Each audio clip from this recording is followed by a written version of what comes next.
में भविष्य की उम्मीदें भी देखते हैं। हमारे साथ अभिभावक के रूप में सुबह से चल रहे काफी उम्र का अनुभव, राजनीतिक अनुभव, सामाजिक अनुभव उनके पास है।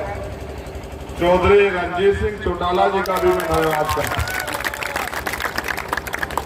हम तो नौजवान लोग हैं, लेकिन वो भी नौजवान से कम नहीं।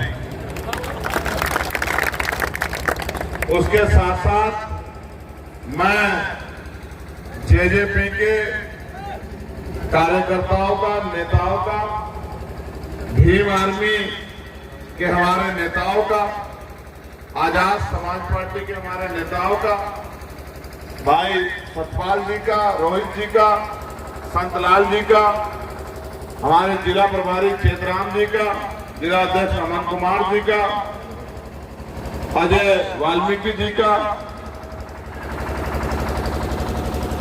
गोविंद भाई का, सुभाष परिहार जी का, रवि परिहार जी का, और जितने भी साथी यहां काम कर रहे हैं, मैं उन सबका बहुत बहुत धन्यवाद करता हूं। भाई सुखदेव जी, बंसीलाल जी, सिंधा वाल्मीकि जी, प्रिंस जी,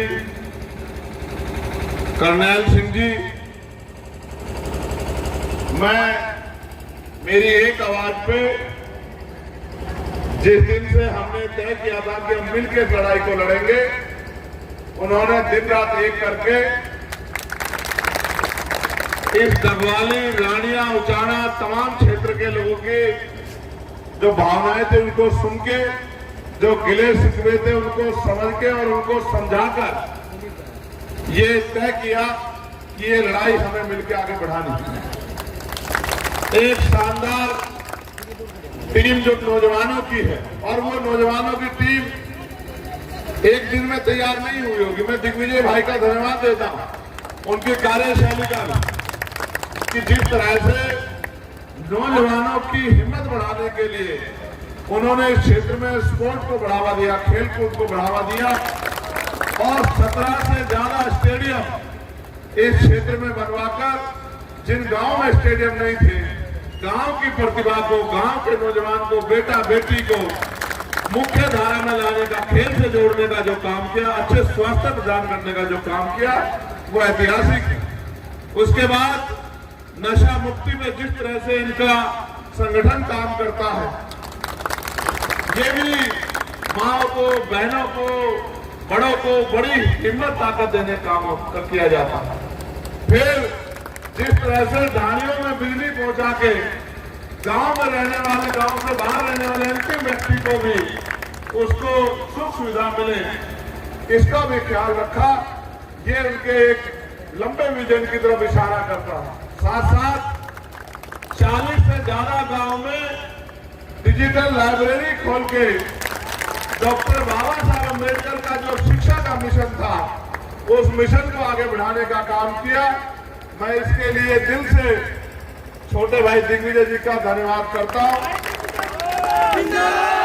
आप और मैं जानते नहीं, शिक्षा ऐसा हथियार है, अगर आपके पास शिक्षा है, आपने बेहतर ज्ञान हासिल किया है, तो आप रोजी रोटी भी कमा सकते हो और अपने ज्ञान के जरिए सम्मान भी प्राप्त कर सकते हो। ये सच है, ये बात कड़वी है, लेकिन मैं आपसे कह रहा हूं, मेरी बात को सुन के, कॉपी किताब उठा के, जो सीनियर लोग हैं, पुराने लोग, जरा एक बार लिख के मेरी बात को आकलन करके देखना कि चंद्रशेखर आजाद जो बात कह के गया वो बात सही है या हवा भाई कोई बात कह दी।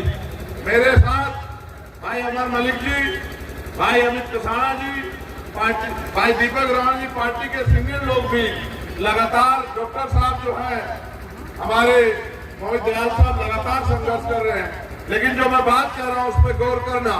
एक समय था, हरियाणा का अपना रसूख था भारतीय राजनीति में। एक समय था, चौधरी देवीलाल जी और मान्यवर काशीराम साहब जी ने मिलकर एक ऐसा समीकरण किसान के मेरे कमेरों का खड़ा किया था, उस समीकरण के बाद नॉर्थ के लोग हरियाणा में आके हरियाणा के जो राष्ट्रीय स्तर के नेता, पंजाब के जो राष्ट्रीय स्तर के नेता प्रकाश बादल जी और ये जो किसान कमेरों का अलायंस बना था, तो यहाँ हरियाणा में बैठ के तय करते थे कि दिल्ली की गद्दी पे कौन बैठेगा। हरियाणा की जो मांग होती थी किसान कमेरों की, सुबह आप पंचायत में डिस्कस करते थे, शाम में वो मांग सरकार आपकी मान लेती थी। आप अपने दिल से पूछ के बैठ देखो कि यहाँ तो दिल्ली में बैठ के फैसला होता है कि कौन सा नेता हरियाणा चलाएगा और हरियाणा को मिलने वाले बजट को हरियाणा के बच्चों के भविष्य से छीन के उनकी दिल्ली की तिजोरी में ले जाके बंद करेगा। ये फैसले आज दिल्ली में बैठ के होते हैं। आप देखो, पहले हरियाणा में बैठ के फैसले होते थे कि दिल्ली से हमें क्या लेना है। अब दिल्ली वाले बैठ के तय करते हैं कि हरियाणा से हमें क्या लेना है और किस आदमी के जरिए लेना है। आप देखो, आपने पाया है या आपने खोया है। हरियाणा देश के असमर्थ प्रदेशों में उसकी गिनती होती है, लेकिन गांव किसी देहात में किसान कमेरों की जो समस्या है वो तब तक खत्म नहीं होगी जब तक किसान कमेरे एकजुट होके और नीतिगत फॉर्मूले को ध्यान में रखे और वोट की ताकत से अपने विरोधियों को जवाब नहीं देंगे, तब तक ये बदलाव नहीं हो सकता। हम तो वोट की वैल्यू को समझते हैं, क्योंकि बाबा साहब अम्बेडकर ने जब वोट का अधिकार दिलाने का काम किया तो सत्ता में बैठे लोग और जिन लोगों के पास अंग्रेजों के रसूख थे वो मानने को तैयार नहीं थे कि गांव के मजदूर को वोट देने का अधिकार मिल जाए। उन्होंने बहुत प्रयास किए, लेकिन बाबा साहब संकल्पित थे, संघर्ष करते रहे, लोगों को तर्क से हरा के ये तय किया कि लोकतंत्र तभी लोकतंत्र होगा जब गांव में रहने वाला किसान, गांव में रहने वाला कमेरा, गांव की रहने वाली महिलाएं वोट की ताकत से निर्माण करेंगे कि सत्ता की कुर्सी पे कौन बैठेगा। और आज आप देखिए, समय बदल रहा। आज गांव में रहने वाला आदमी, अच्छी शहर में रहने वाला आदमी अच्छी जिंदगी के लिए गांव की तरफ लौट रहा है। एक समय था गांव में रहने वाला आदमी शहर की तरफ भाग रहा था और आज शहर में रहने वाला आदमी गांव की तरफ आ रहा है। समय बदलता रहता है, मेरी बात को याद रखना। तो हम तो वोट की वैल्यू को सोचते हैं।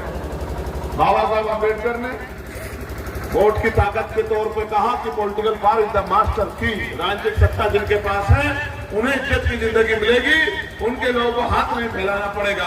और माननीय काशीराम साहब ने कहा कि वोट की रक्षा नौजवानों, बहन बेटी की रक्षा की तरह करनी है। बहन बेटी को बेचा नहीं जाता, फेंका नहीं जाता, इज्जत से किसी व्यक्ति के हाथ में सौंपा जाता है जिस पे भरोसा किया जाता है कि ये इज्जत से खिलवाड़ नहीं करेगा, ये हमारी इज्जत की रखवाली करेगा और देख-रेख करेगा। साथ साथ उन्होंने ये भी कहा कि अगर वोट का सही प्रयोग नहीं कर पाओगे तो बाबा साहब अम्बेडकर के 4 बच्चों की कुर्बानी भी व्यर्थ चली जाएगी। एक समय था कि वोट क्लब पे जब रैली होती थी तो दिल्ली में बैठी सरकारें उनके दिल धक धक करते थे। आज आप देखो, आज कहां रैलियां होती, आज कहां आपके मुद्दों पे चर्चा होती। तो मैं तो धन्यवाद दूंगा कि इस क्षेत्र में एक ऐसे नौजवान साथी को हम लोग उसके लिए अपील भी कर रहे हैं। ये भी हमारे लिए गर्व की बात है कि हम ऐसे एक बहादुर नौजवान साथी के लिए वोट की अपील कर रहे हैं, जिसको घेरने के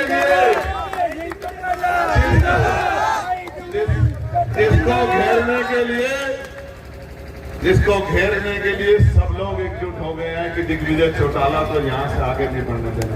मगर दिग्विजय, मैं कहना चाहता हूँ, आज के इस प्यार के बाद कहना चाहता हूँ, जो रास्ते में मैंने आपके लिए प्यार देखा उसके लिए बात कहना चाहता हूँ कि ये सारे बड़े बड़े महलों वाले आपके खिलाफ हो जाए, तब वाले के गरीब जनता आपके साथ है। मेरी बात, यहाँ का किसान, यहाँ का नौजवान, यहाँ का युवा, यहाँ की बेटियां, यहाँ के बेटे, यहाँ की माए, उनका हाथ आपके सर पे है। और जो नाराज है वो भी मान जाएगा, क्योंकि नाराजगी भी अपनों में ही होती है, गैरों से कभी नाराजगी नहीं होती। तो इसलिए मैं आपसे अपील करना चाहता हूं कि भाई दिग्विजय चौटाला को अपना कीमती वोट डालकर 5 तारीख को जब आप वोट डालने जाएं तो चाबी का बटन दबाकर भाई दिग्विजय जी को जिताने का काम करें, विधानसभा में भेजने का काम करें। जो काम अधूरे आपकी विधानसभा में उन कामों को पूरा कराने के लिए और अगले 5 साल अपने बच्चों के भविष्य को मजबूत करने के लिए भाई दिग्विजय जी को वोट करके ताकत दें। और 2 तारीख को मैं भी रहूंगा। एक तरफ लोग जो है तमाम साधन संसार लगाएंगे और मैं तो हमेशा आपसे अपील करता हूं, जानते चाहे मैं आपको दिल्ली बुलाऊं, चाहे मैं आपको देश के किसी और कोने में बुलाऊं, चाहे मैं आपसे आंदोलन के लिए कहूं, मैं तो अपील करता हूं, मैं आपसे कहूंगा कि 2 तारीख को रानिया का और डबवाली का संयुक्त जलसा हमारा ओडा में है और मैं भी उस जलसे में आपकी ताकत देखने के लिए आऊंगा। और मैं आपसे भी अपील करूंगा, specially Bhim army Azad Samaj party के लोगों से, कि ये समझ के मेहनत करो डबवाली में कि यहाँ दिग्विजय चौटाला नहीं, चंद्रशेखर आजाद चुनाव लड़ रहा है, हमें चंद्रशेखर आजाद के साथ।